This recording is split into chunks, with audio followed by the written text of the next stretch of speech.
Greetings friends, Steven here, and welcome to episode 12 now of Gamer Hall, my very own YouTube video game pickup series. So this is the last weekend before Christmas, and yeah, I ended up buying a bunch of stuff for myself.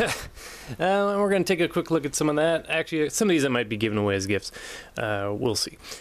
So as you can see today, we've got the original Nintendo as the backdrop here. We will know why that is there pretty quickly. But for now, let's get going with a couple original Nintendo games I picked up.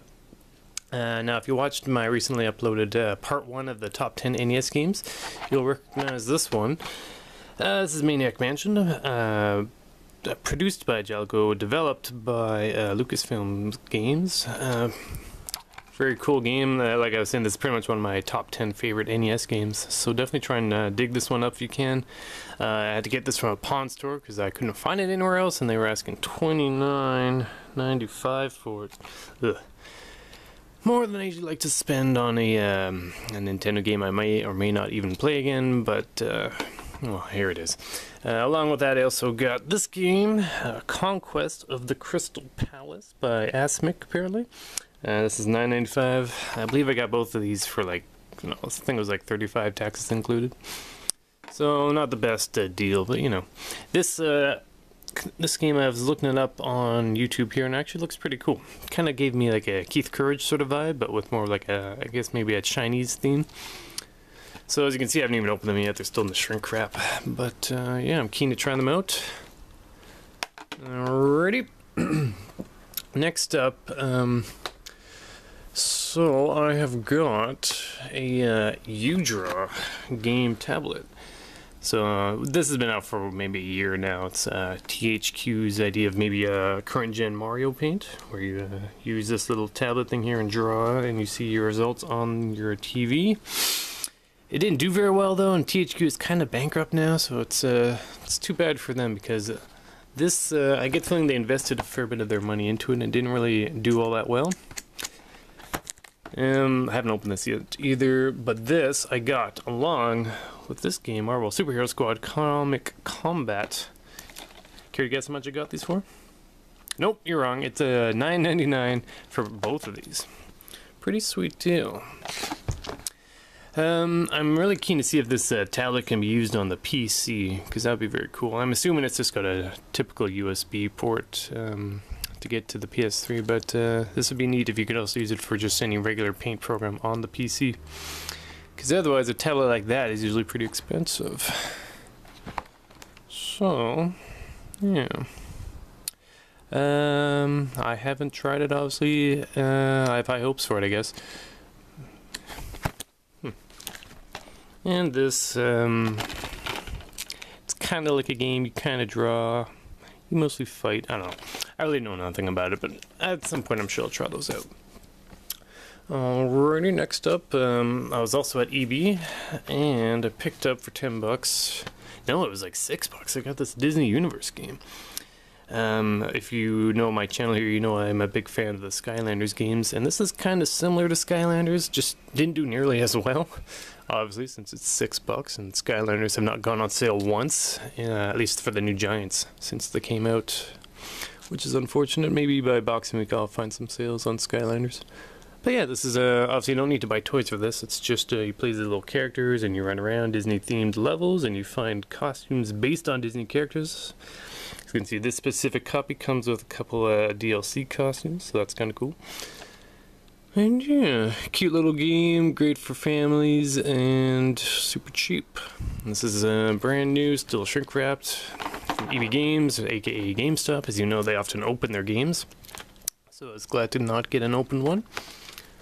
And let's see what we got next. Okay, now as I mentioned before, I've got a top 10 NES series underway. I've uploaded part 1, parts 2 and 3. I haven't finished editing yet, but you'll be seeing or hearing pretty soon mention of this game, Bill Elliott's NASCAR Challenge for the original Nintendo. Now this I just found today, which is pretty cool. It looks like it's got no instructions. It's got that little styrofoam bit in there, that's cool. Game itself in pretty good shape. This is made by Konami back in the day. And yeah, like I said, you're going to be hearing more about this in probably part 3, I think, of the top 10 NES video. So stay tuned for that. Should be entertaining, and yeah, this might be given away pretty soon as a Christmas present. And along with that, I got a couple other scrub games. I've got the Three Stooges by Activision. It just looks funny. And a couple Bases Loaded games, just for the heck of it. They were like $1 or $2 each. So we got Bases Loaded 2, second season, Bases Loaded 3. Cool. Pretty standard stuff.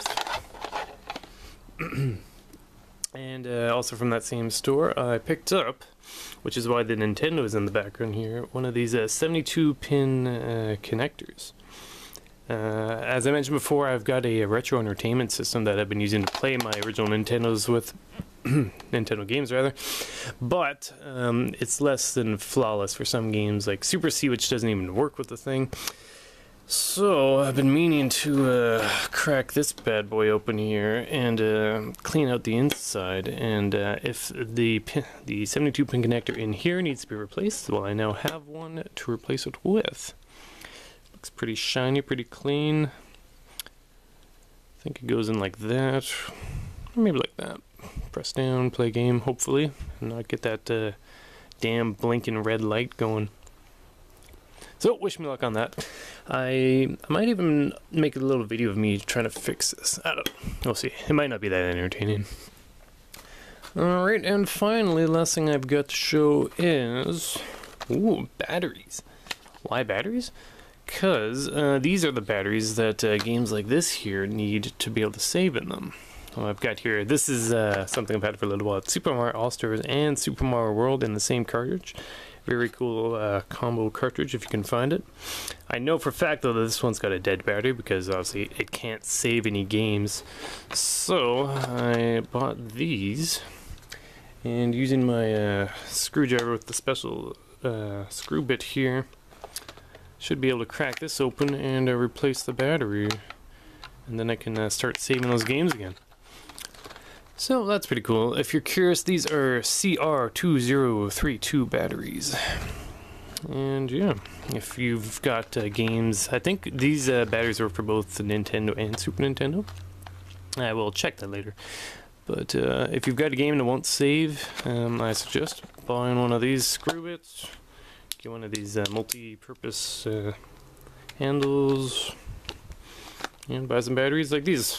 Like this is like $1.39 for 5 of them, and this thing was like maybe $5-10 or something. So it doesn't cost a whole lot. If you're into retro gaming, this is definitely good stuff to invest in. And this too, because you can't beat the real thing, and if the real thing doesn't work, then you're kind of out of luck. Alright dudes, well that pretty much does it, so thanks again for watching. Like I said, stay tuned for the rest of my top 10 NES videos. Like I said, they require a bit more editing to them, but with adding the graphics and the music and all that, as opposed to this video where I'm probably just going to do a straight upload. And yeah, it will be a lot of fun. Hope you enjoy the rest of that.